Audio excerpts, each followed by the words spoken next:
Batman Brave and the Bold was announced as a DC Studios Batman reboot when Chapter 1 Gods and Monsters was announced. Fast forward a couple of years, other projects are now entering production that were never announced. Brave and the Bold, nowhere to be seen. So where is it? Well, James Gunn addresses this, and we got another update on top of this that's related to the film.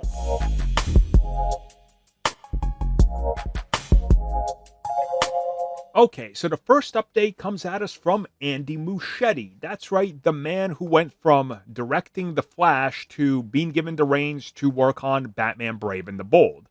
His status was, he's not sure what the status of Brave and the Bold is. He has no idea about the project's current standing. Okay, well, that's not an encouraging update, but Papa James Gunn has an update for us, as he was speaking with outlets, and well, since there's been mentions of Gotham in the DC universe already, even in the likes of Peacemaker, he addresses what's going on there.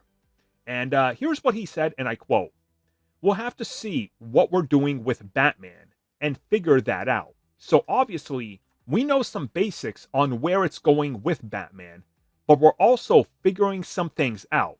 So everything's fluid," end quote. Okay, so back to Andy Muschietti, who also had another recent update in which he just recently again said, no idea. Okay, so we got Andy Muschietti saying, I don't know. And we got James Gunn saying, well, everything's fluid. We kind of know, but we really don't. We're working on it. Here's my take on this. They're still trying to convince Matt Reeves to make it happen because Batman Brave and the Bold has seemingly been delayed from the next 2 years to 3 years. How do I know this and what's the evidence? The fact that James Gunn has talked about the next few projects entering production and coming out by 2028, and Brave and the Bold isn't in there. And with the Batman Part 2 now starting production in late spring of next year, it gives Matt Reeves a year and a half to put out the Batman Part 2, and seeing how he shoots for close to 12 months, 6 months of post-production time ain't gonna be it.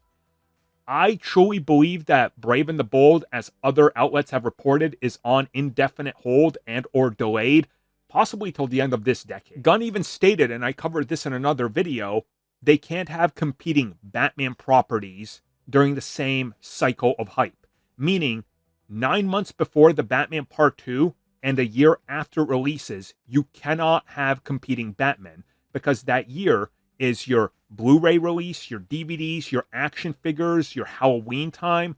You can't have another Batman taking up the spot because you don't have enough in a production line to produce for the first film then. That's an issue, which is why you don't see competing projects, which is why when Superman Returns was happening, WB had to pull back on everything Smallville, because again, it's an issue.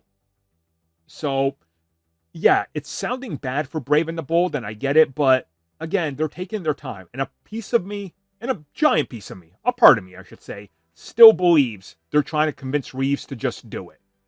Put the Batman Part 2 into the DCU, and after that, we're going to just meld the universes and go. As always, we got that tank top watch. So we got a Masters of the Universe Eternia Gym. So there's a bunch of He-Man and Skeletor stuff in here. If you really pay attention, you'll be able to pick up on what it is. Thank you for checking out that video, and thank you for your continued support. Feel free to like, share, subscribe, do whatever you will, and if you're so inclined and would like some additional content from us, which includes unfiltered content and bonus discussions, we do offer exclusively in our member section. We hope to see you there. So thank you for watching, and have a good one.